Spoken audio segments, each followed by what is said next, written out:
Hello friend, this is Imran Farooq from DevGeek. और आज की इस वीडियो में हम थर्ड पार्ट पर बात करेंगे। Next JS 13 tutorial for beginners in Hindi में।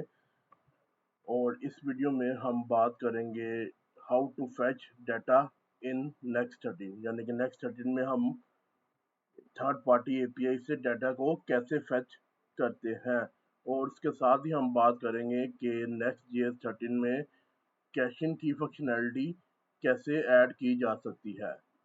तो वीडियो स्टार्ट करने से पहले अगर आप मेरे चैनल पर नए हैं, चैनल को सब्सक्राइब कर लीजिए और बेल आइकन का बटन लाजमी दबाइए ताकि मेरी आने वाली नई वीडियो का नोटिफिकेशन आपको मिल सके। तो चलिए वीडियो स्टार्ट करते हैं।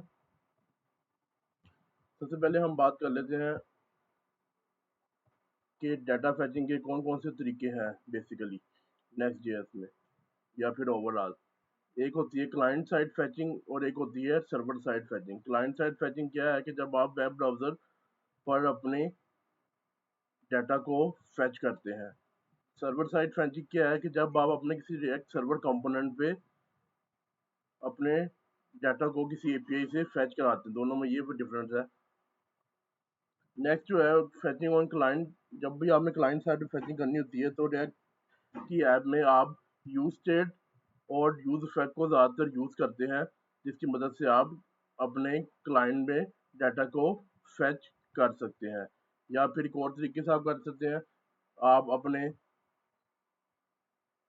रिएक्ट ऐप में रिएक्ट 2D को ऐड करते हैं, जिसकी मदद से आपको यूज स्टेट और यूज इफेक्ट की ज़रूरत नहीं पड़ती, बल्कि आप रिएक्ट 2D से जो कि थर्ड पार्टी लाइब्रेरी है उसकी मदद से आप डाटा को क्लाइंट पर फैच कर सकते हैं। इसका डाउन साइड क्या है? इसका डाउन साइड सबसे बड़ा ये है कि जब भी आप क्लाइंट पे डाटा फैच करते हैं तो आपकी रिक्वेस्ट पहले सर्वर को जाती है। ठीक है जी, सर्वर उसे प्रोसेस करता है, उसके बाद वो आपको एज अ रिस्पॉन्स वापस क्लाइंट को भेजता है, जिसकी वजह से क्या होता है कि आपका टाइम कंज्यूम होता है और आपके जावास्क्रिप्ट बंडल का साइज भी बढ़ जाता है। तो अब हम प्रैक्टिकली देखते हैं कि डाटा को कैसे फैच करते हैं नेक्स्ट 13 में। तो सबसे पहले मैं यहाँ पर एक जेसन प्लेस होल्डर एपीआई ये आपने सर्च करना है और उसके बाद आपने इसे ओपन कर लेना है वेबसाइट को। ये basically free fake rest API है। ठीक है जी।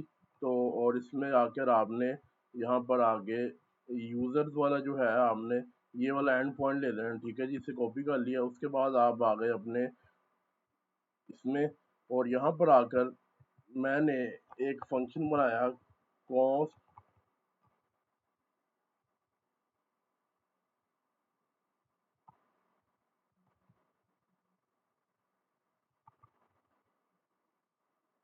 कॉस्ट गेट डाटा,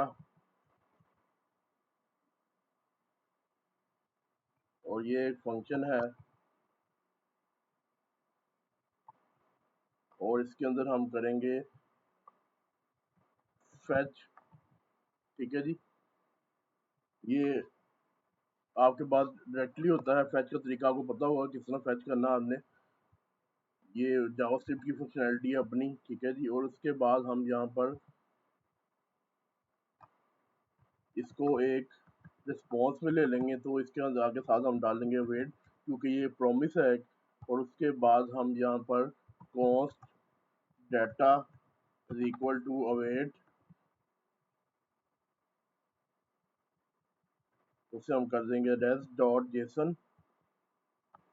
अब यहाँ पर मैंने वेट दिया है तो मुझे यहाँ पर ए सिंक भी यूज़ करना पड़ेगा।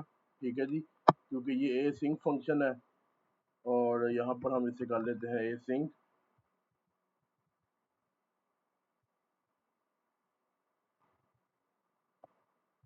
और इसे भी हमें ये सिंक करना पड़ेगा क्योंकि ये हमारा। ठीक है जी, तो ये हो गया। उसके बाद हम यहाँ पर अपना डाटे को रिटर्न करा देते हैं इस फंक्शन के अंदर।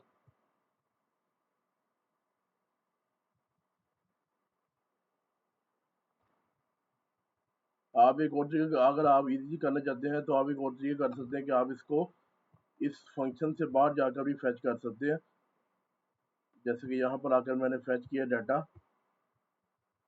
ठीक है जी, और उसके बाद मैंने यहाँ पर आया और मैंने लिखा यहाँ पर const data is equal to await और गेट डाटा का फंक्शन मैंने अपना कॉल कर लिया, ठीक है जी।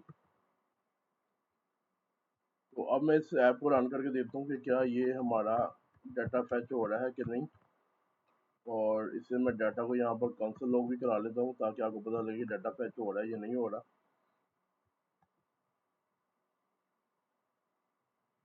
और ये देखें जी हमारा जो डाटा है वो कंसोल लॉग में शो हो रहा है। देखें टर्मिनल में डाटा हमारा फैच कर चुकी है, जिसमें देखें नेम है, ठीक है जी, यूज़र नेम है और ईमेल है, ठीक है। तो बेसिकली अब ये टर्मिनल में क्यों कंसोल लॉग आ रहा है, क्योंकि आप याद रखिए ये हमारी जो कंपोनेंट है ये सर्वर कंपोनेंट है। और सर्वर कंपोनेंट में जब भी आप कंसोल लॉग करते हैं तो वो कहाँ पर करेगा, आपके टर्मिनल में करेगा, आपकी ब्राउज़र में नहीं करेगा, क्योंकि वो क्लाइंट साइड है, ठीक है जी। तो अब मैं इस डाटा को रेंडर करवा लेता हूँ अपनी स्क्रीन पे। उसके लिए वही तरीक़ेकार है जो कि आप रिएक्ट में यूज़ करते आए हैं सारी ज़िंदगी से। आप इस डाटा पे मैप करवा लेंगे, ठीक है। तो मैं यहाँ आता हूँ और यहाँ पर आकर मैं H1 यूज़र करके और उसके बाद मैं यहाँ पर उसे रेंडर करवा लेता हूँ डाटा डॉट मैप।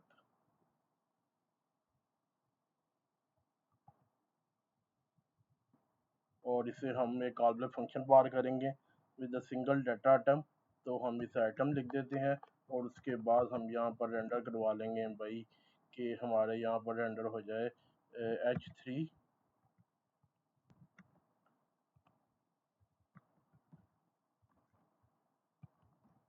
H3 के अंदर हमने क्या रेंडर करवाना है, अपना आइटम डॉट यूज़र नेम, ठीक है जी। और इसे मैं यहाँ से क्लोज क्योंकि JS एक्सप्रेशन है। और दूसरा यहाँ पर ये एरर दे रहा है कि फ्रेगमेंट का एरर दे रहा है हमें यहाँ पर, ये बेसिकली कि हम जो हैं वो फ्रेगमेंट, तो यहाँ पर आके पहले मैं इसे फ्रेगमेंट में ले लेता हूँ, ठीक है जी। तो और ये हमारा ख़त्म हो गया। अब इसे मैं सेव करता हूँ और अपने स्क्रीन पे जाके देखता हूँ कि क्या हमारा ये जो है वो आ चुका है या नहीं आ चुका। तो यहाँ पर आया और मैंने यहाँ पर आकर इसे रिफ़्रेश किया और ये देखें हमारे सारे वो शो होना शुरू हो गए। देखें ब्रैड, एंटोनी, समंथा, जोन से API से हमें नाम आ रहे थे वो सारे यहाँ पर रेंडर होना शुरू हो गए हैं, ठीक है जी। तो ये सबसे बड़ा फ़ायदा है इसका कि आपको सर्वर को रिक्वेस्ट नहीं भेजनी पड़ती बल्कि डायरेक्टली आपका डाटा लोड हो जाता है, ठीक है जी। और मैं आपको दिखा भी देता हूँ यहाँ पर नेटवर्क टैब में, इसे मैं अगर रीरन करता हूँ तो ये हमारा लोड हो गया डाटा और यहाँ पर आए, ठीक है जी। और यहाँ पर व्यू में गया तो देखें यहाँ पर पहले से ही हमारे पास यूज़र आ चुके हैं। जबकि ट्रेडिशनल रिएक्ट ऐप में क्या होता था कि जब आप किसी को क्लाइंट को यानी कि सर्वर को रिक्वेस्ट भेजते हैं तो पहले जो आपको डाटा आता है यहाँ पर, ये जो प्रीव्यू है यहाँ पर, ये कोई कोई कोई चीज़ शो नहीं कर रही होती। जब सर्वर से रिस्पॉन्स आपको बैक आता है तब जाकर वो यहाँ पर चीज़ों को रेंडर कराता है। लेकिन जैसे ही आपने सर्वर कंपोनेंट में डाटा को कैच किया तो उसके बाद क्या हुआ कि आपको फ़ौरन ही यहाँ पर शो कराना शुरू कर दिया। इससे आपका क्या हुआ कि आपका लोड टाइम बचेगा, परफॉर्मेंस बेहतर होगी और बाकी चीज़ें भी, जो बंडल साइज़ है जावास्क्रिप्ट का वो भी आपका ठीक हो जाएगा, कम से कम होगा, ठीक है जी। अब नेक्स्ट जो हमने बात करनी है वो हमने बात करनी है कैशिंग में कि नेक्स्ट जेएस में कैशिंग किस तरह की जाती है, ठीक है। तो हम उस पर बात करते हैं। अब कैशिंग को समझने के लिए सबसे पहले हमें पता होना चाहिए कैशिंग होती क्या है, ठीक है जी। तो हम चलते हैं, आपको मैं बताता हूँ कि कैशिंग क्या होती है और स्लाइड्स में थोड़ा सा समझा दूंगा आपको कि कैशिंग क्या होती है। उसके बाद आपको बताऊंगा कि कैशिंग नेक्स्ट जेएस में किस तरह से काम करती है, ठीक है जी।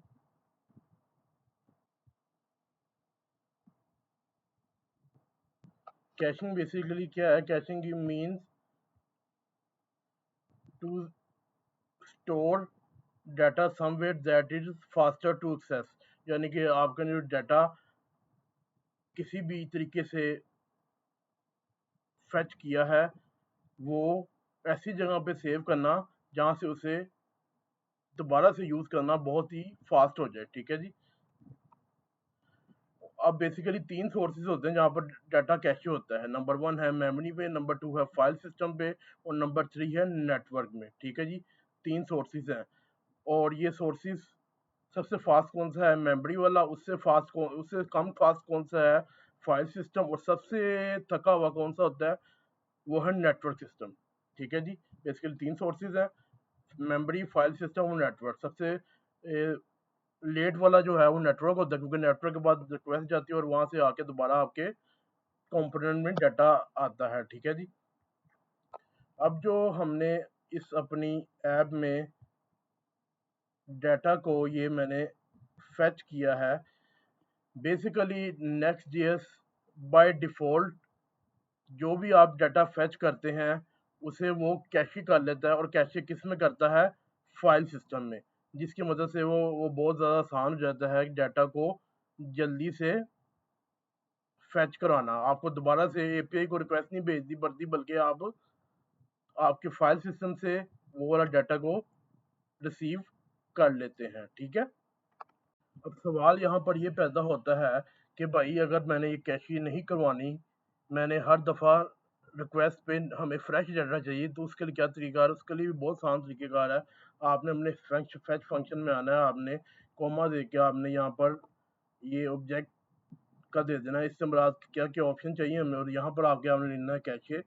ठीक है जी। और कैशे में आके आपने करना है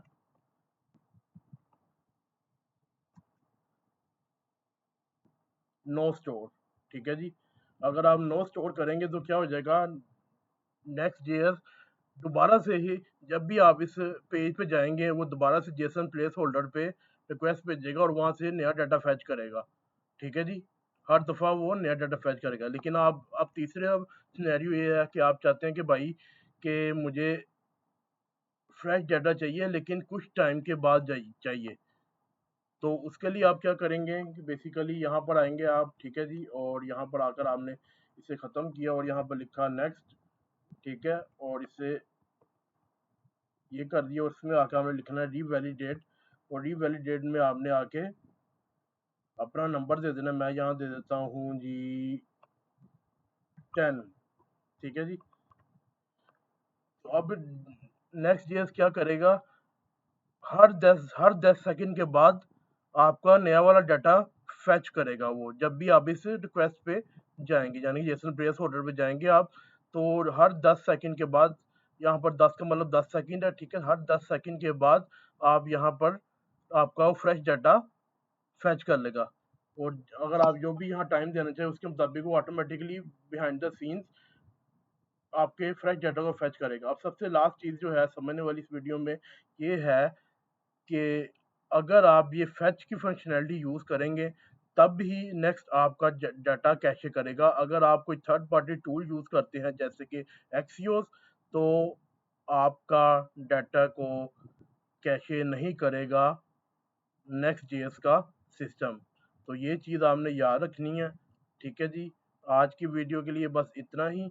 अगर वीडियो पसंद आए तो इसे लाइक कीजिएगा, ना पसंद हो डिसलाइक कीजिएगा, मेरे चैनल को सब्सक्राइब कीजिए और बेल आइकन का बटन दबाइए ताकि मेरे आने वाली नई वीडियो का नोटिफिकेशन आपको मिल सके। बाय।